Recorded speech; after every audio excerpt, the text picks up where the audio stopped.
You know that the mistakes or exact facts. Dear Ravi, ତୁମକୁ କିଛି କହିବାର ଅଛି? ଆଉ କେବେ କହିବାକୁ ଥିବି କି ନାହିଁ ଜାଣିନି।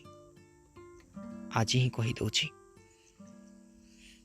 ମୁଁ ଜାଣିନି କାହିଁକି ଅତି ନିକଟରେ ତୁମ ରହିଥିଲେ ବି ନଜରଟିଏ ବି ମୋ ଉପରକୁ ପକାଉନ। ଜଣେ ପାପୀ ସ୍ତ୍ରୀଟିଏ ଭାବି ଓଲଟା ଘରୁ ତୋଡ଼ିଦେବାକୁ ବି ପଛଉନ।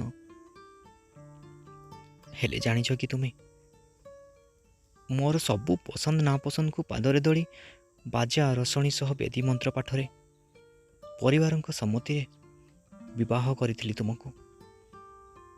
କୁଶ ଗଣ୍ଠିରେ ଛନ୍ଦି ଦେଇଥିଲି ତୁମ ହାତରେ ମୋ ହାତକୁ। ବାପା ବୋଉ ସାନ ଭଉଣୀ ସାଙ୍ଗସାଥି ସମସ୍ତଙ୍କୁ ଛାଡ଼ି ଘର ଅଗଣାକୁ ପର କରି ଚାଲି ଆସିଥିଲି ତୁମ ସହ ମୋ ସ୍ୱପ୍ନର ରାଜକୁମାର ଭାବି। ମୋର ମନେ ଅଛି ସେଦିନ ଅଳତା ସିନ୍ଦୁର ଚନ୍ଦନ ବଉଳ ପାଟ ପିନ୍ଧିଥିଲି। ତୁମେ ଆଗେ ଆଗେ ଆଉ ମୁଁ ପଛେ ପଛେ। ବନ୍ଧୁ ବାନ୍ଧବ କୁଟୁମ୍ବଙ୍କ ହୁଳହୁଳିରେ ମୋତେ ତୁମ ଅଗଣାରୁ ଘର ଭିତରକୁ ପାଛଟି ନେଇଥିଲ। ଦୁଇ ମନ ଦୁଇ ଆତ୍ମାର ମିଳନ ଭାବି ଚଉଠି ରାତି ଫୁଲ ସେଜରେ ମୋ ପବିତ୍ର କୁଆଁରିତ୍ୟକୁ ତୁମ ହାତକୁ ଟେକି ଦେଇଥିଲି। ଏତେ ସବୁ ପରେ ବର୍ତ୍ତମାନ ମୁଁ ଗୋଟିଏ ସନ୍ତାନର ଜନନୀ ବି।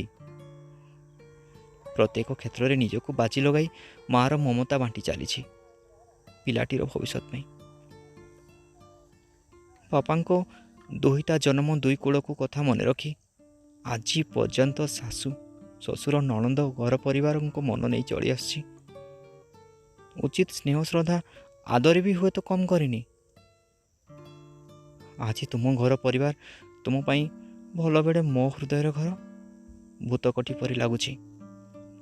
ପ୍ରତିଟି ମୁହୂର୍ତ୍ତ ତୁମଠୁ ଛାଡ଼ିଯିବାର ଭୟରେ ବଞ୍ଚି ଆସିଛି। ହେଲେ ତୁମର ମୋ ପ୍ରତି ଏହି ବ୍ୟଭିଚାର କାହିଁକି? କ'ଣ ପାଇଁ? ଏମିତି କାହା ସହ କଥାବାର୍ତ୍ତା ହେଉଛ ସେ ପାପ ନୁହେଁ, କିନ୍ତୁ ଛଳନାର ସ୍ତ୍ରୀ ସଜେଇ ଆଉ କାହା ପ୍ରେମରେ ଫସି ମୋ ଆଖିର ଲୁହକୁ ଲହୁରେ ବଦଳେଇବା ଢେର ବେଶୀ ପାପ। ତୁମେ କୁହ, ମୁଁ କ'ଣ ସୁନ୍ଦରୀ ନୁହେଁ? ଗୁଣ ଗାରିମା କ'ଣ ଶାଶୁଘର ପାଇଁ ଟିକିଏ ବି ଯୋଗ୍ୟ ନୁହେଁ? ତୁମେ ଜାଣି ରଖିବା ଉଚିତ କି ମୁଁ ତୁମ ସ୍ତ୍ରୀ ଅର୍ଦ୍ଧାଙ୍ଗିନୀ।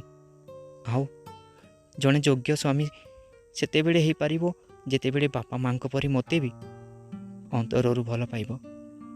ସ୍ୱାର୍ଥର କି ନୁହେଁ, ହୃଦୟରୁ। ଆଉ ହଁ, ଏକା ତୁମେ ନୁହଁ। ସ୍ୱାମୀ ସ୍ତ୍ରୀର ସମ୍ପର୍କକୁ ଚିରସ୍ଥାୟୀ କରିବାକୁ ହେଲେ ଆମେ ଦୁହେଁ ପରସ୍ପରକୁ ବୁଝିବା ଦରକାର।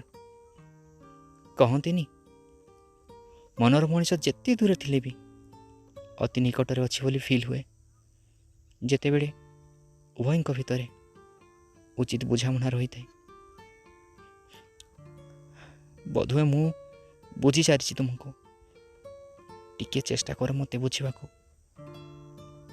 ଚେଷ୍ଟା କର ନା ପ୍ଲିଜ୍, ଟିକେ ଚେଷ୍ଟା କର, ଟିକେ ଚେଷ୍ଟା କର।